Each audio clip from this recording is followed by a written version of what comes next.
It's already making me laugh, because what I'm going to say next should make you laugh too. I'm going to try and keep this brief. All right. Yesterday, my time, was the time for our all-for-one Régime Diabolique session. Session number 4 with the 4th Game Master of the 4. So we've been exploring this game by Triple Ace Games. It's a supernatural, swashbuckling horror amalgam on a Three Musketeers motif, and each of us have already done our session, and yesterday was Ivan of Ivan Mike 1968, the YouTube channel. It was his turn, and he was lucky enough to get to go last. So what did that mean? Well, it meant that our campaign, such as it is, had taken on an awful lot of life between when I ran it as Game Master number 1 and when he came to it as Game Master number 4. Each of us have added to the environment, to Paris, to the collection of NPCs, to the personalities through our portrayals of the lackeys and of the major NPCs of the setting, such as the captain of the Musketeers, Monsieur de Treville, spots in the city, and this sort of thing. So as each session goes on, there's more and more to keep in mind, and of course to personalize and make your own, because this has been an open collaboration. Unlike some of the other videos you may have seen on this channel or on my written blog about how 4 busy and prolific and creative GMs can work together to, not ruffle any feathers, or to keep the element of surprise and keep things moving forward in a logical and satisfying sense for all. Unlike that, this has been a very open collaboration. I ran an example session with a very vanilla interpretation of the rules with some, I guess, problem areas that newcomers to the system usually encounter as highlights. And then each subsequent Game Master has taken it on and run it as they see fit, and then we've done these recap videos afterwards to kind of explain how we felt it went and our thinking. And of course in the background has been this developing, not exactly story, but this developing look at the lives of these musketeers, our characters. There's been a lot of talk of continuing the campaign. Of course, that will come part and parcel with actually establishing rules for how that happens, because long-term, these open collaborations will eventually rub someone the wrong way, particularly if you change a location or borrow an NPC or completely reinterpret some kind of hanging clue. So there need to be rules for that sort of thing. But we're not there yet. So this was Ivan's session number 4. And based on many elements of what had come before, it's quite artful actually in all the different threads that he pulled on to create this 4th situation. And we, as the Musketeers, had been invited to a ball. And we're a peculiar bunch to invite to a ball. I mean, it makes sense to invite Francois Letart's character, Brice Cour. He's a socialite. But the others, Philippe is young and inexperienced. Well, maybe he'd be a good one to invite. But he's so busy. And then there's Martin. He seems very dour and almost like a priest. Why? Who needs another Aramis? And then there's Jean-Marie, who, by his own words, once he takes off the uniform, could be mistaken for a gardener, and his conversation is even less interesting than a gardener. So, who would invite these 4? Well, it turns out that in a solo session that I had run for Francois, there had been a duel, kind of safe, kind of thrilling, titillating duel, where nobody died, and even though it's completely illegal, it had sparked a minor trend, and people were inviting swordsmen and guardsmen and musketeers and cardinals' guards and whatnot to their parties, just in case they could liven things up. And that was the very strong message we were getting from our host. And this gave us our first real dilemma, which is kind of cool. As musketeers, we are expected to represent the king. And you might think that might mean being straight-laced, but no, he wants flamboyant, powerful, successful, charismatic, well-dressed. guards representing him and his nation. So there was a certain amount of pressure to go to this party and represent the king. And the hint that there might be Cardinal's guards there put more pressure on. We couldn't really back down from such a thing and give them bragging rights. So we really needed to go. And that gave us our next dilemmas. How could we persuade ourselves to go? Would we go in uniform? And that sort of thing. So while we're discussing this, we kind of get to the sense that Jean-Marie will go. He's not very happy about it. And he has some suspicions about it. He doesn't want to go in uniform, which is fine, because none of the rest of us do. But he's really only going out of friendship. It's a difficult admission and inspiring. And then Briscoe, of course, wants to go. It's a party. Who doesn't want to go to a party? For Martin, things are a little more complicated. I guess that's going to be a regular thing with Martin, being complicated. So he was raised as a noble, but he's certainly not living in noble circumstances now. So the idea of going to a ball like this and getting to spend time with the bright and the beautiful, with good food, it might help him forget his current situation, on the run with his own family, wanting to hunt him down for good or ill. A night at a ball, even especially a masquerade ball where he wouldn't have to worry about being discovered, could be exactly the thing he needed to unwind, because he has been pushing himself harder and harder and harder toward getting ready for his revenge and properly doing his duty as he sees it to serve the king. And he doesn't see these two things as mutually exclusive. He doesn't see himself as a temporary musketeer out of convenience. He sees himself as a defender of the crown, whether that be as a musketeer or as a noble. They're one and the same. So if he can't do it as a noble, he will do it as a musketeer. It's more this way.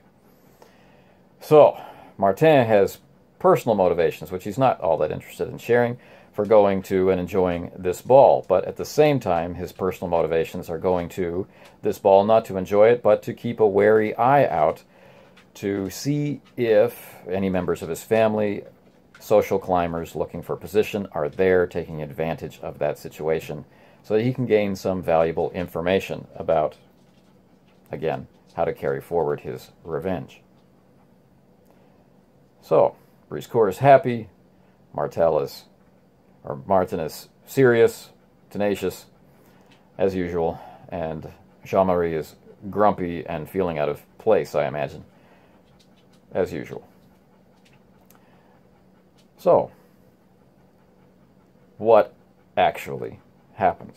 So, what happens is actually pretty easy to relate. All the NPC and PC connections are quite complicated and detailed, and now getting quite rich and layered. So talking about them takes some time, but the events were pretty straightforward. We got the invitations and we met, and we discussed how we were going to deal with them. We had a lot of opportunities for roleplay, just as ourselves, which were a lot of fun. So we had a lot of laughs, we had some great character moments, and I had the opportunities. I've played, the least out of everybody. I got the opportunity to, get engaged in dialogue more with Martin and kind of feel him out in this new social situation for him, being with friends and allies in a safe place. So, while we are waiting, we encounter one of Briscoe's many, many romantic liaisons from the past. And people who've seen the first session recaps in the first video session of our campaign will recognize that there was some confusion in Briscoe's mind about the lady he was with when the session starts. Is her name Josephine or Francine? We know there was a maidservant there, and what was her name again? Well, her name was Jacqueline. So, these three women all make an appearance during this session. We have Jacqueline, the maidservant, come in and say that the lady of the house, her mistress, Josephine, who is a regular romantic partner of Briscoe, and she's also the wife of one of our rivals in the Cardinal's Guards. She's very upset about her sister, Francine. So now we're all really starting to enjoy his discomfiture, because he's not really sure what to call her, and And this barrage of names and women coming at him pretty fast is pretty funny. And so Jean-Marie and Martin can sit back and just enjoy this. And this entails us having to go to church to secretly meet with Josephine and discover that she's very worried about her sister because she has been spending a lot of time with this new noble in Paris, this Julien Lebeau. She suspects him. She's not happy about him, even though everything looks right.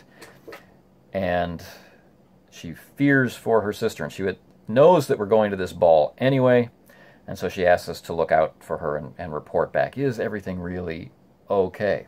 So we agree to take on this extra duty. It's no harm. It's more important to Briscourt at this moment, but again, why not look out for a citizen of Paris?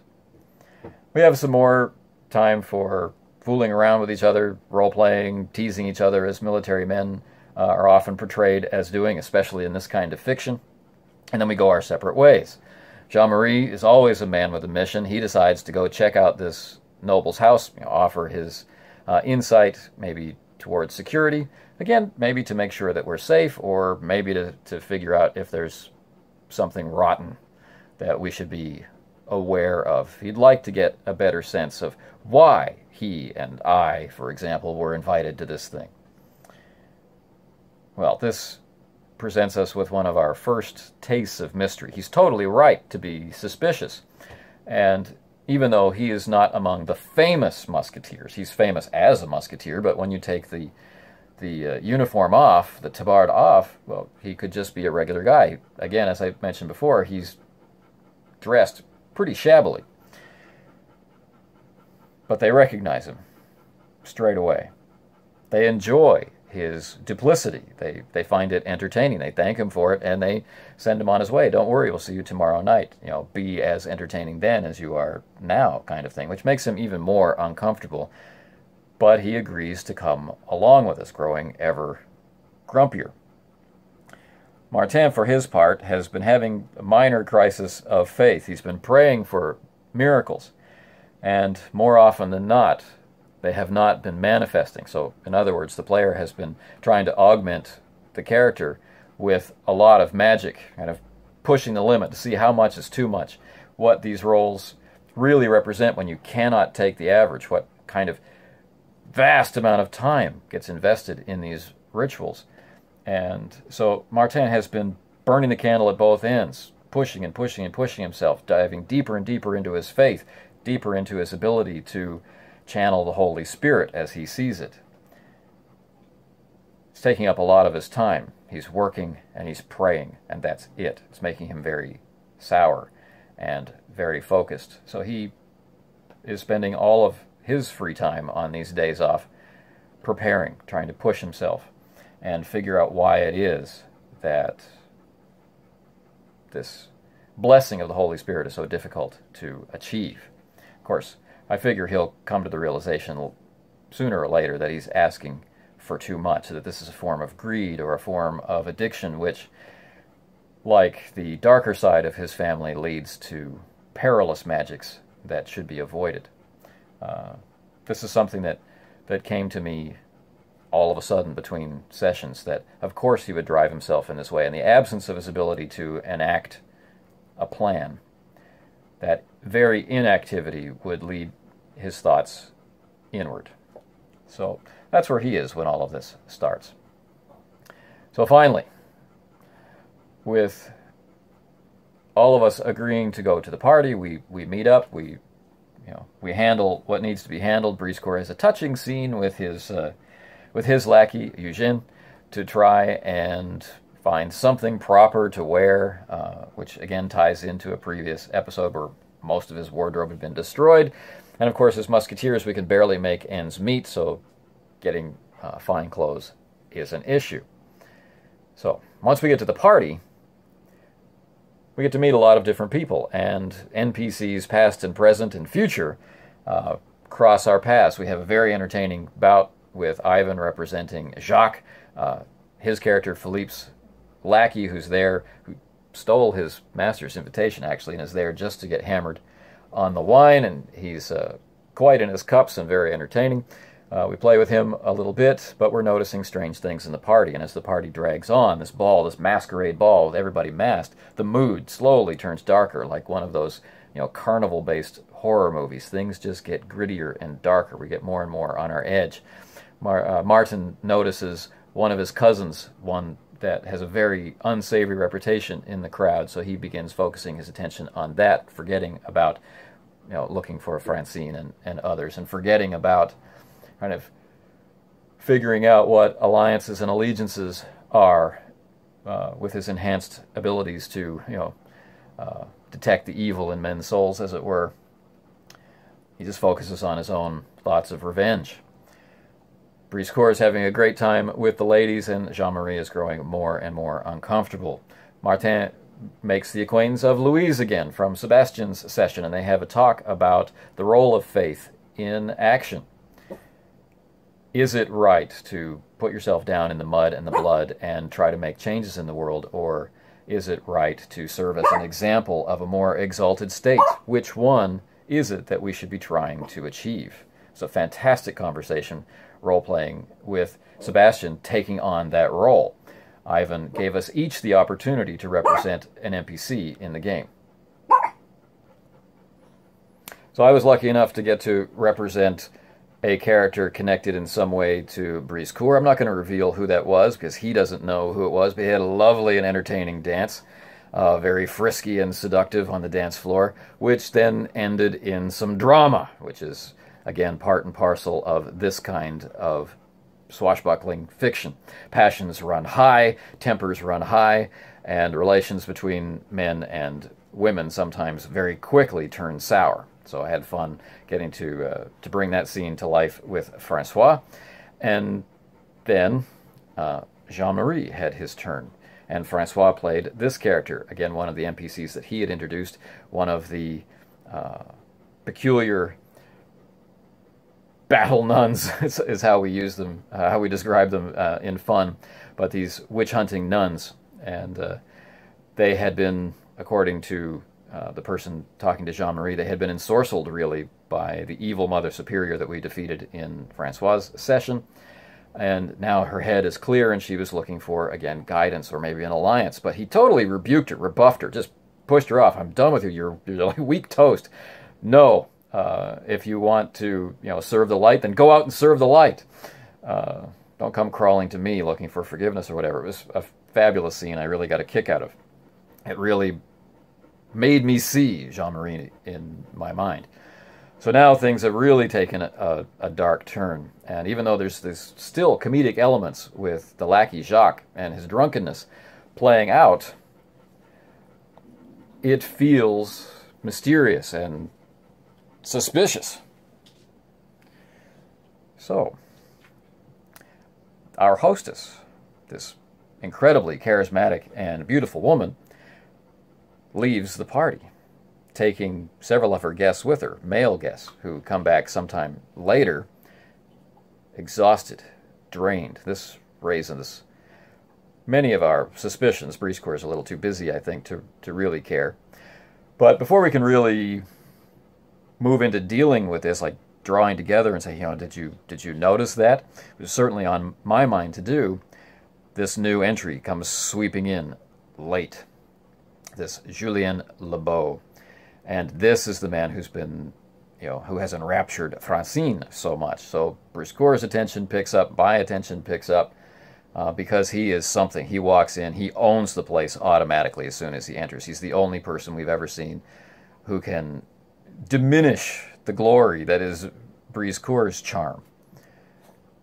So everything pretty much comes to a stop, and it looks like he wants to come in, meet a few people, and he's parading Francine around, and she is pregnant, but not just like showing because she's 3 months pregnant.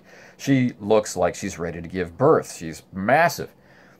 Well, this can't be right, and the reaction in the crowd is very uncomfortable. So he wants to leave the party and take her upstairs, and the house guard and his own personal guard are trying to block the stairs. Well, we're not having any of that, but he, again, just dismisses us.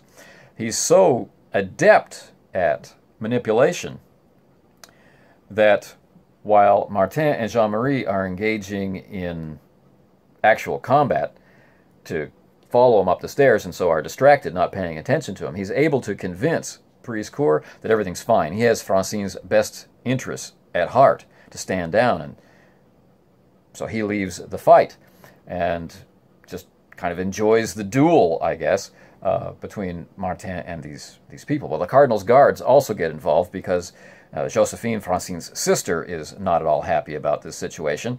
And so we find that a massive fight breaks out. The Cardinal's guards are dealing with the house guards. We're dealing with Lebeau's guards and trying to get up the stairs. But Lebeau's main guard quickly identifies himself, to Martin's eyes at least, as something beyond human. And so Martin forsakes any idea of dueling with honor and finally displays everything he's capable of doing in this kind of situation.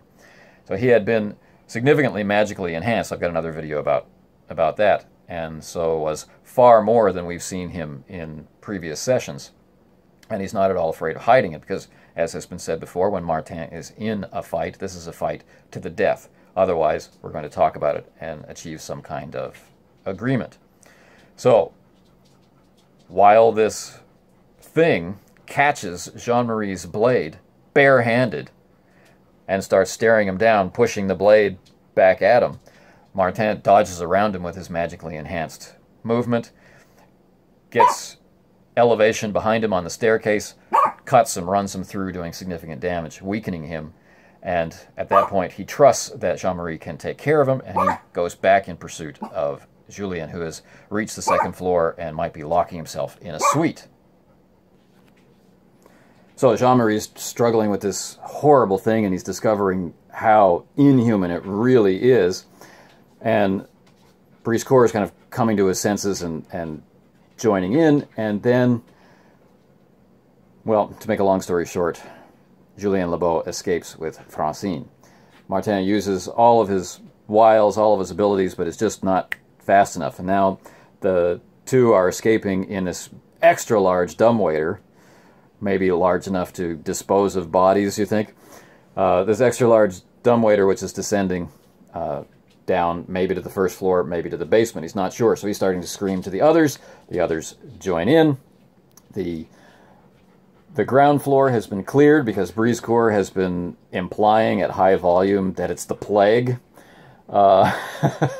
This has caused, these massive pustules on this creature that Jean-Marie has been fighting, and so people are fleeing, and the Cardinal's guards have dispatched the house guards and are ushering Josephine out to safety, and there's a lot of chaos. So taking advantage of the chaos, they head into the kitchen, and then down we all go into the basement, trying to deal with that. But Brise-Cours decides not to follow us. He's searching the house, looking for our hostess and other details. So Jean-Marie and I press on into the darkness with just a little light.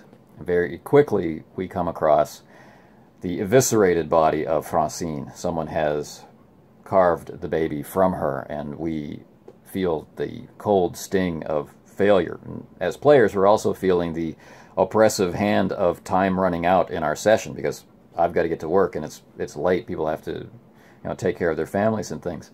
So we're running out of time in the session, and so those two things dovetailed partly nicely and partly annoyingly, because now all decisions are colored by what should we really do and how can we end the session, which is never any fun, especially in Hangouts. It just feels different. But we continue to give chase. There is a trail we can follow. There are sounds we can follow. We discover a secret passage that leads out into the catacombs, the famous catacombs beneath Paris. And our way is blocked by rabble, and we can hear the hostess's voice. No sign of Julien anymore, but sometimes we can hear the baby. And, well, to make a long story short, this group of rabble is no match for musketeers in their prime, and certainly not with one that's been magically enhanced to the extent that Martin had been at this point. And so, not killing them, but making our way through them, disabling them, discouraging them, knocking them cold, stunning them, beating them out of the way, we carve our way through this very large number of opponents into a point where we're free and clear, and we start following a trail, but at that point the trail is too faint, and we have to realize that they have gotten away. Legitimately.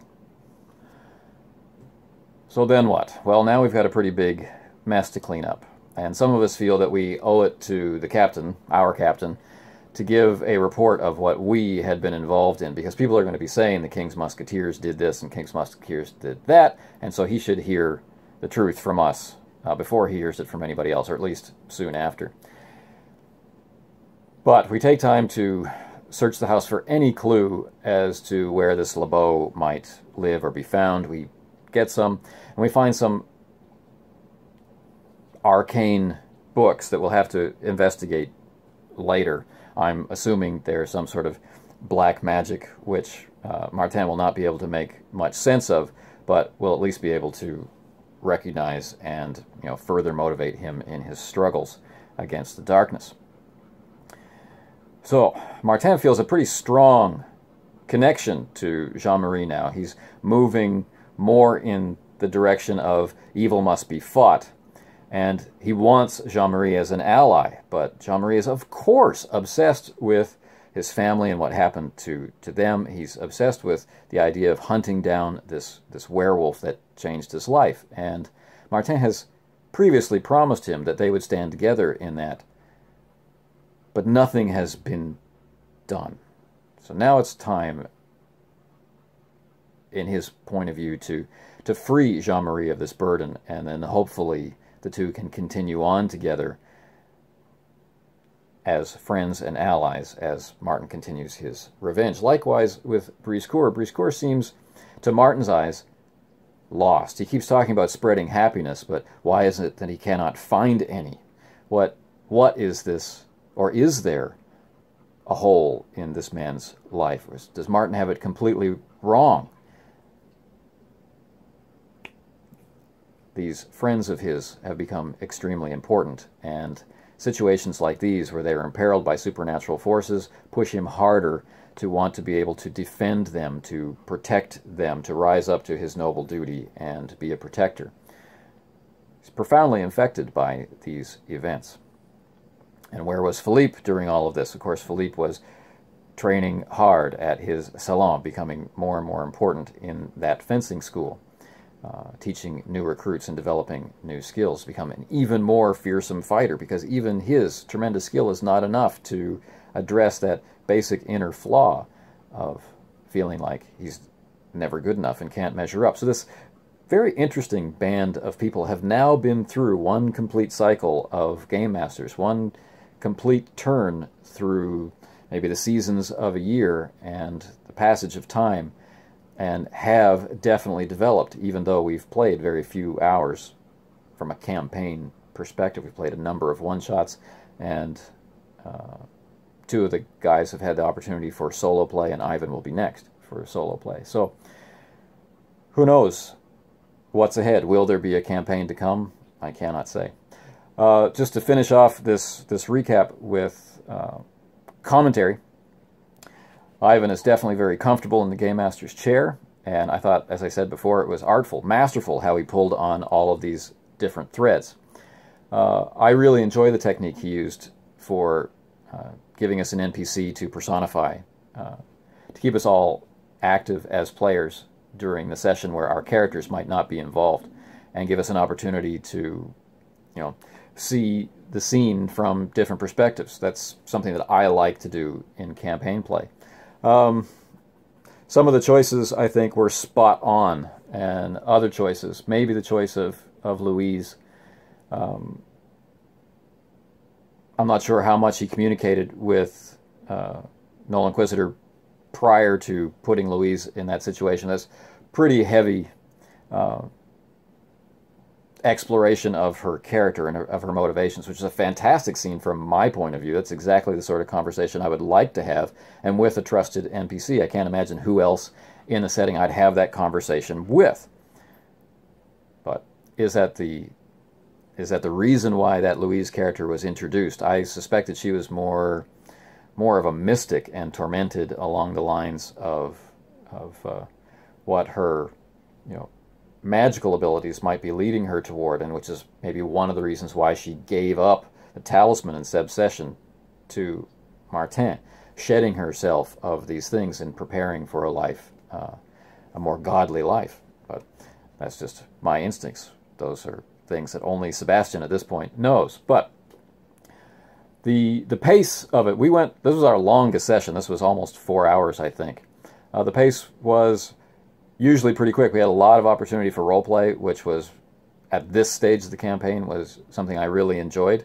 There were moments where we as players could have gone faster or been more aggressive. As an example of that, I went to an awful lot of effort to enhance Martin's empathy skills so that he could read people really well and, you know, see who is lying, who is moving against whom, and that sort of thing. And then I didn't really do it. I kind of passively waited for Ivan to ask me for an empathy check, because he seemed to be in that, approaching the game that way. He was asking us for perception checks and asking us to make checks from time to time. So I kind of took a more passive stance instead of somehow pushing that agenda forward.